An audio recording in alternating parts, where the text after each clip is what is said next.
I also want to thank you for humoring me and letting me speak to you in what is for most of you a foreign language. I know I could never really follow a lecture in another language.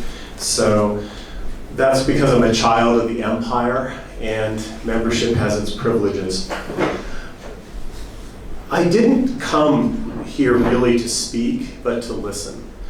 I think that what's happening in Ukraine is a model and an inspiration for nationalists of all white nations, and I wanted to learn as much as possible about what you're doing here and see as much as possible. And I'm enormously impressed. I've been taking notes. And I guess to pay my way, though, I'm going to share some of my ideas with you. I have a few copies of this book, The White Nationalist Manifesto, if any of you are interested in that. It has sold remarkably well. It's been out for a month today. It came out on the 15th of September.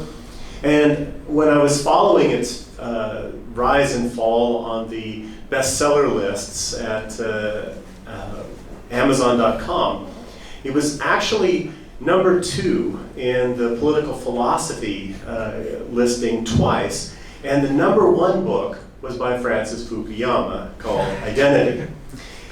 And I'm not flattering myself to think that Fukuyama is going to read my book, but I did get a copy of his and I read it.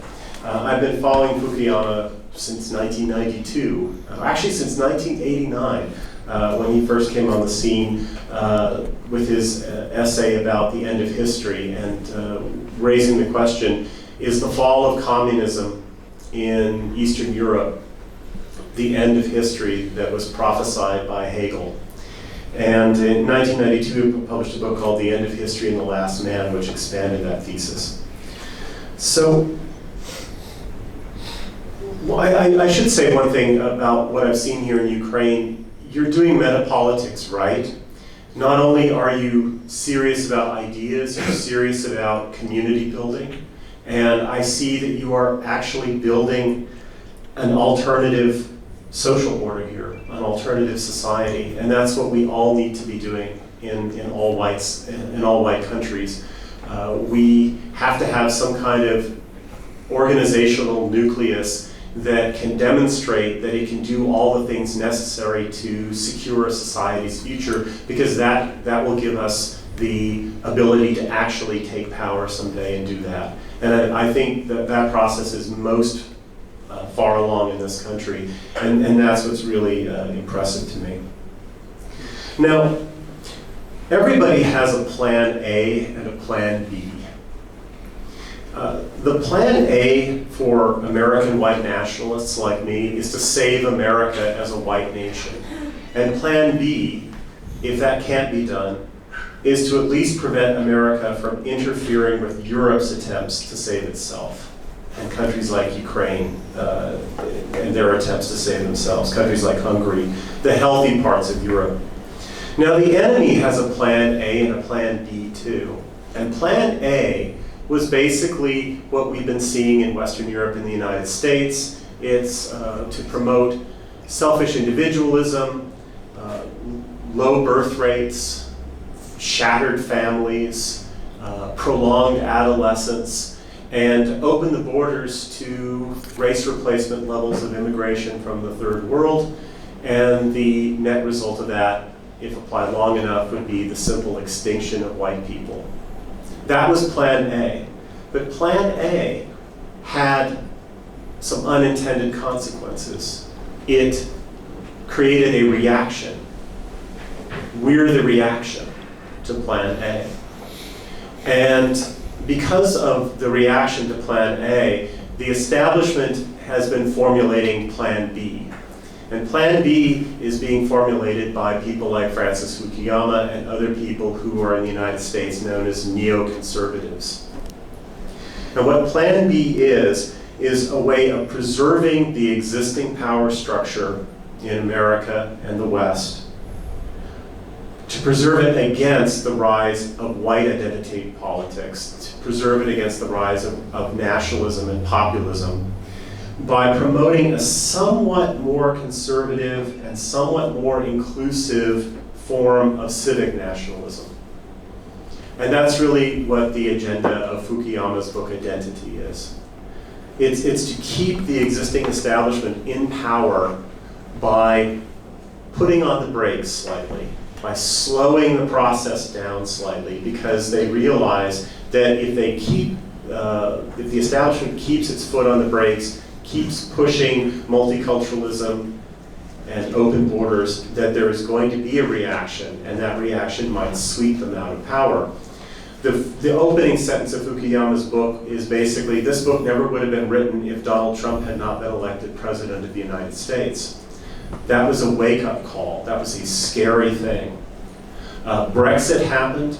I remember when Brexit happened, my mother was in Europe, and she was talking to some typical liberal English woman, and they were in Denmark actually, and this woman was just shocked, and she said, if Brexit can happen, Trump can get elected. And if Trump can get elected, Le Pen can get elected. That was the panic, that was the fear. Brexit happening made it possible, made it conceivable for Trump, and made a lot of other things conceivable. And once Trump got elected, that made a lot of other things conceivable. And people like Fukuyama and others started peering into the abyss. And they saw the rise of white identity politics.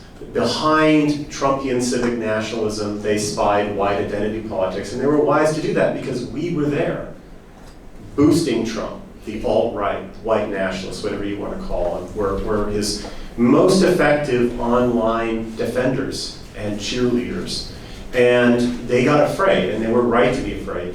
You know, today is actually Nietzsche's birthday. And Nietzsche had this famous phrase, you know, you stare long enough into the abyss and the abyss might start staring back at you. Well, they have stared into the abyss and they see us. And so my little talk about Fukuyama is the abyss staring back and reading Fukuyama and analyzing him. So Fukuyama in this book concedes an enormous number of points to us. It's really quite remarkable. I started writing a list of it, and I'll just share you a list of some of the things he concedes to us. He says the basis of nationalist identity politics is in human nature and it cannot be abolished. He talks about how on Plato's account of the human soul, there are three parts of the soul. In the middle part of the soul, you people in Plomin are reading about this now, right? Or the Republic. The middle part of the soul is called thumos, or spiritedness. And really what it means is love of one's own, attachment to one's own. But it's also caught up with one's sense of honor.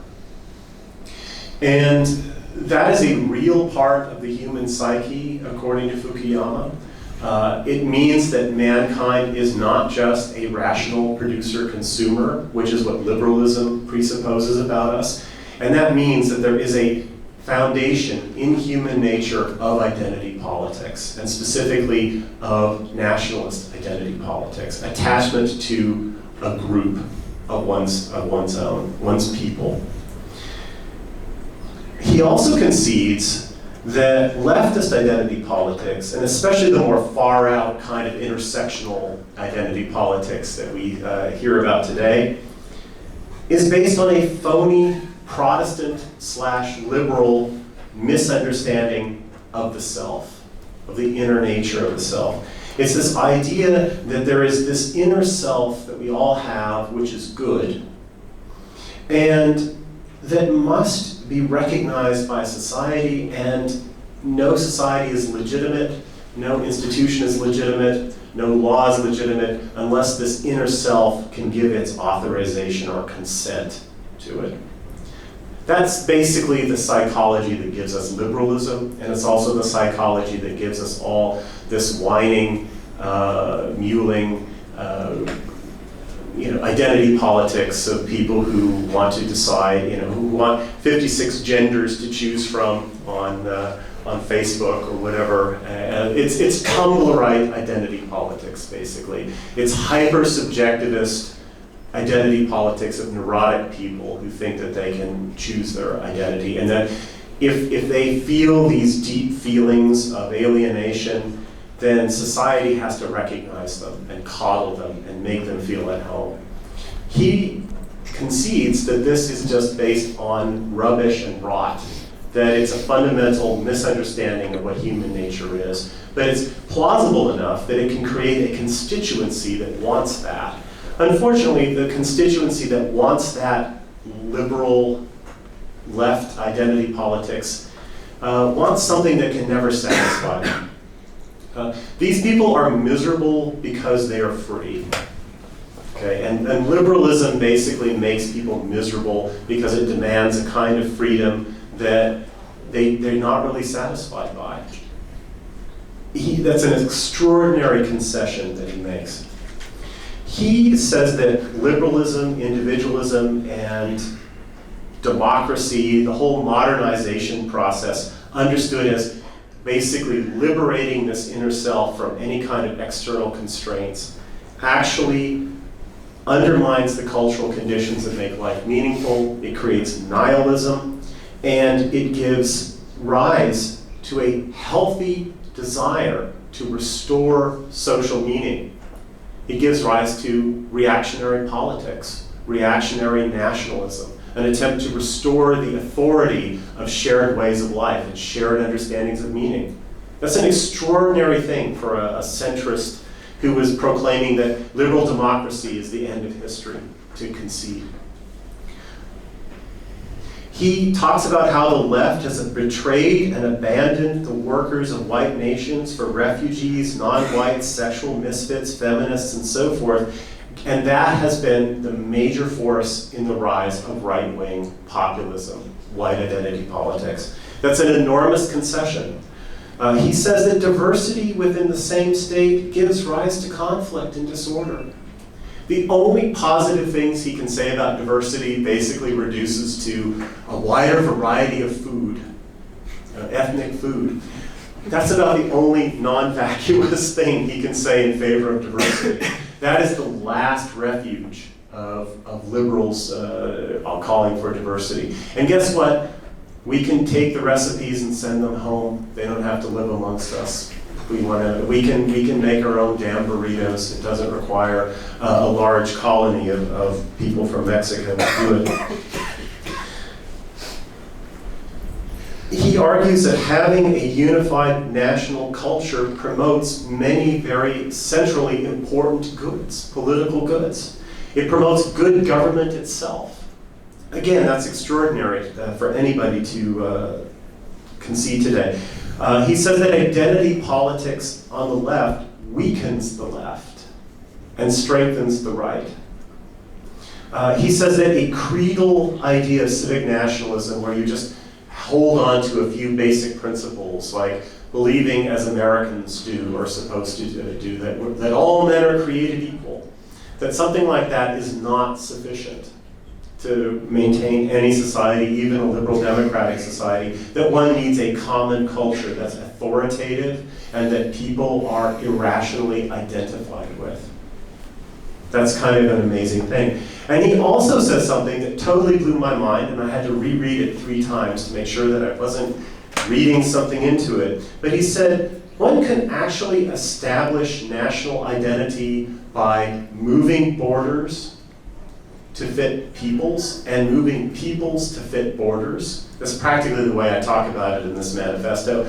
And he says it can be done in a completely peaceful manner. So he concedes a whole lot of premises that I use in this book to argue for white nationalism. So what is his alternative to it? He's really conceded almost everything that we need. So how is he going to pull back from the abyss? Pull back from, we're the abyss, right? Nationalism, restored European ethnic nationalism is what he wants to avoid. How is he going to avoid that? Well, his agenda in the book is very simple. He says, first of all, he wants to, it's very clear that the entire agenda of this book is to fend off white identity politics. He wrote an entire book to stop our kind of politics from rising any further. And that's flattering because he's a very, very prominent intellectual. And he's not the only one. There's been a whole spate of books in the last year that are dedicated to the same thing. A lot of them also by neoconservatives, it turns out. Mark Lilla has a book called A Once and Future Liberal. William Galston, another neocon, has a book called Anti-Pluralism, The Threat to Liberal Democracy. There's a Polish Jew named Yasha Munk who has a book with the funniest title of last year, which is The People versus Democracy, The Threat of Populism, right? And on and on. I have a small shelf now filled with these books, just in English. And for a while, the left simply thought they could sneer at us and mock us in sort of middle-brow discourse on sites like Salon.com and Gawker. They thought that was sufficient. Then they started trying to ignore us, and then the alt-right happened, and then they got panicked. And finally they started putting some of their A-team people, some genuinely intelligent people, some real intellectuals, not just journalists, right? Real intellectuals were basically tasked with the project of destroying our ideas. And Fukuyama is one of the most prominent of these intellectuals, one of the most celebrated ones. He's also very concerned to figure out a way to further entrench multicultural, multiracial, liberal democracy in white nations.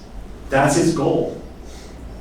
And his method and his proposals are basically as follows. First of all, because left-wing anti-white identity politics is driving the rise of pro-white, right-wing identity politics, the left has to be convinced to return to an earlier incarnation of the left, in which it was battling for greater economic opportunity and equality, when basically white workers mattered more than transsexuals.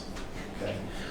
There was a time when the left actually was battling for the interests of white people, the white working class, the white rural class, and it achieved a lot of positive changes in Western societies. It achieved social safety nets. The labor movement was extremely important. There were many concrete, enormously beneficial things that the left did by striving for greater equality.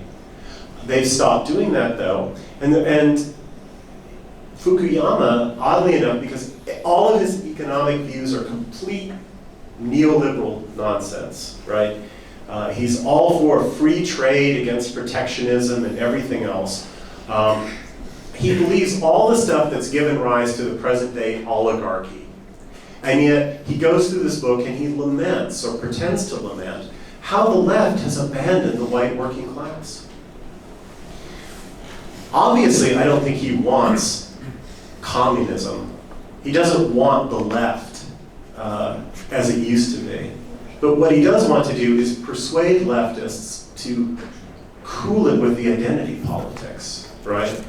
Think about the workers. The left has alienated the white working class and driven the white working class towards populists in the United States and in Europe. And he's concerned to get the left to change their course. So that's part of his strategy. He also says that we need to strengthen national identities in diverse liberal democracies. And his recommendations are extremely weak. Basically, he says there are 4 ways of making national identities. You can move peoples, so you can have a homogeneous society with one people in one state. You can move borders to do the same thing. That's what ethno-nationalists have to consider. That's what I think is the necessary thing. We have to, and then he says, or we can assimilate new people, and we can also create new forms of identity that are inclusive, so that these multicultural societies can somehow feel that they are one. And the recommendations, though, the concrete recommendations that he makes are shockingly weak. So for instance, he talks about what the EU should do. He said the EU failed to, the EU has failed because it did not create a common European citizenship. common European education and civic values, and a democratically responsive set of governing institutions. And he's very specific about certain countries that he thinks are especially bad in the EU. He thinks France is terrible because France has strong labor unions. And that means high unemployment for black people and brown people in the ghettos. He wants Macron, basically, to break the French labor movement and to lower French wages so that more Arabs and blacks can have jobs. He thinks that's the key to better integration in France and creating a one nation in France, a greater assimilation in France. He says in the Netherlands, this old tradition of supporting the state supporting separate religious schools for different denominations, which now includes Muslims, has failed in assimilating Muslims, and therefore that there needs to be one common education for all students in the Netherlands. He talks about how all the European societies that have citizenship based on descent need to get rid of that law, the jus sanguinis law, the idea of the law of blood, and replace it with civic notions, jus soli, meaning if you were born on this territory, you're a citizen. And of course, that's also connected with basically civic notions of identity and citizenship, where you can swear an oath and become a citizen. He talks about all these sweeping reforms of the EU and doesn't mention one thing that would be absolutely necessary for these things to happen, namely for the 28 member states of the European Union to lose their sovereignty entirely to the center. And I'm afraid that they're probably all 28 of those states, if you were to put that choice to them in the vulgar way that Fukuyama offers, would say, no, we veto that. So it's offering basically a pipe dream. The only way that he thinks that Europe can assimilate all these Asians, South Asians, Arabs, blacks, and so forth, is by basically destroying the remnants of European sovereignty and imposing a homogenizing education on Europeans, and basically imposing completely neoliberal policies that would cause wages to fall so that everybody could be employed, even the people in the ghettos. No European nation is going to accept that. I don't even think Sweden would accept that proposal. Yeah. So that's just a total non-starter. When he talks about the United States, basically he says, look, we have to understand the main thing that's driving right-wing populism is immigration in America and in Europe. We have to deal with this. So what do we do in America? Well, we can't go back to the idea that America was a white society. He says it's our fate to be a multicultural liberal democracy. He just asserts that, right? And he says, therefore, we have to assimilate these people. Well, my question is, there are a lot of questions about assimilation. First of all, assimilate them to what? Burritos and hip hop and the NFL? There's nothing there. There's an absolute void of a culture to assimilate anybody to. And this culture that we have is entirely lacking in any normative quality. It's entirely a culture of self-gratification. There's nothing about contemporary American culture that would build any form of loyalty to the body politic. So what is he talking about assimilating people to exactly? Beyond that, assimilation of different immigrant groups from Europe was a very difficult thing in American history. There was bloodshed over that. There was great difficulty. It was not an easy thing. Assimilationism today, though, in America is basically the opiate of the boomer conservatives. They take a shot at this idea that somehow, someday, we'll assimilate all these people and it'll be fine and we don't have to think about American identity, or returning to an earlier stage of identity, or figuring out how to get rid of them all, right? The thing is, though, we're not trying to assimilate them. We haven't tried to assimilate people for more than a generation. We stopped assimilating people when we embraced multiculturalism. You can't be multicultural and assimilationist at the same time. They're a contradiction to one another. And to float the idea of assimilationism is basically to declare yourself to be a racist when you get right down to it. Declare yourself to be a chauvinist. And I don't think that any neocon, Fukuyama or any other, is willing to actually cross that bridge. That is too difficult for them to conceive. If you read this Fukuyama book, he talks about great heroes, and his examples of great heroes are Abraham Lincoln, Winston Churchill, and Nelson Mandela. I'm sorry, but a man who thinks that Nelson Mandela, is one of the first three great heroes to come to his lips, is not going to support real assimilationism. And as a matter of fact, we've had Negroes on the North American continent for 400 years now, and they haven't really been assimilated. We tried for a long time, and then we stopped trying. The other thing is that with immigration, they're assimilating us. And the reason why they're assimilating us is because white Americans have totally lost any self-confidence in our culture.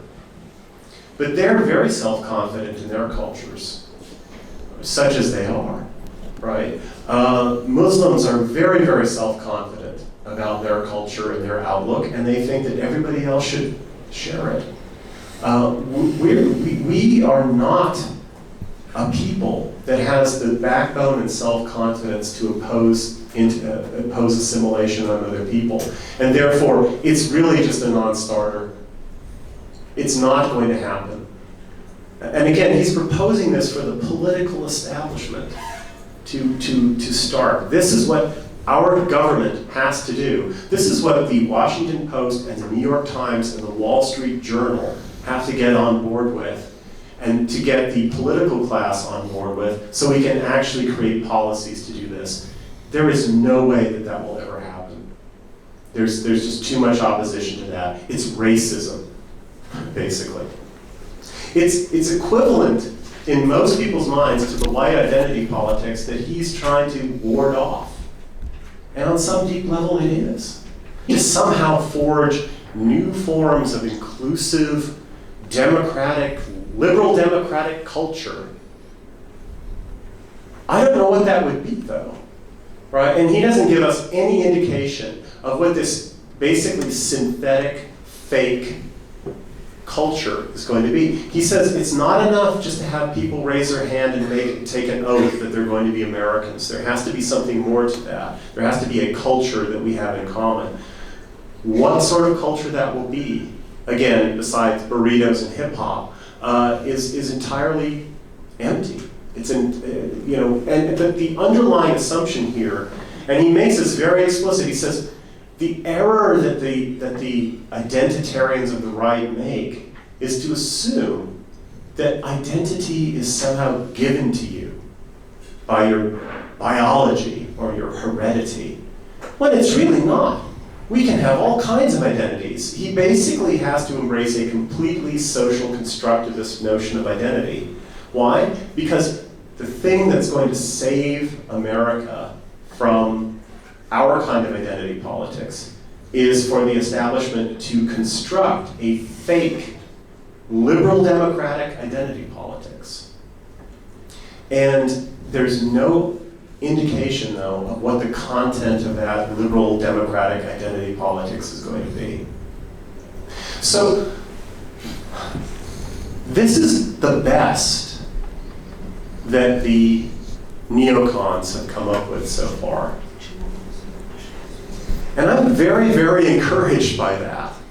I got this book and I was reading through it and I was thinking, I had a certain amount of trepidation, I thought, there was a little tremble in my hand as I took it out of the package. Maybe he's going to find some way of squaring the circle. Maybe he's going to blow us out of the water. Maybe there's some argument that I hadn't thought of yet. There's nothing. There's absolutely nothing. He concedes essential points that we've been arguing, and then he still tries to revert back to liberal democracy as the end of history, and he has no real concrete proposals that will actually save liberal democracy from us. So I'm very encouraged, and I hope they send some more of their heavy hitters to try this out, because the more they come forward and the more they strike out, the more the resolve of the existing establishment is going to weaken.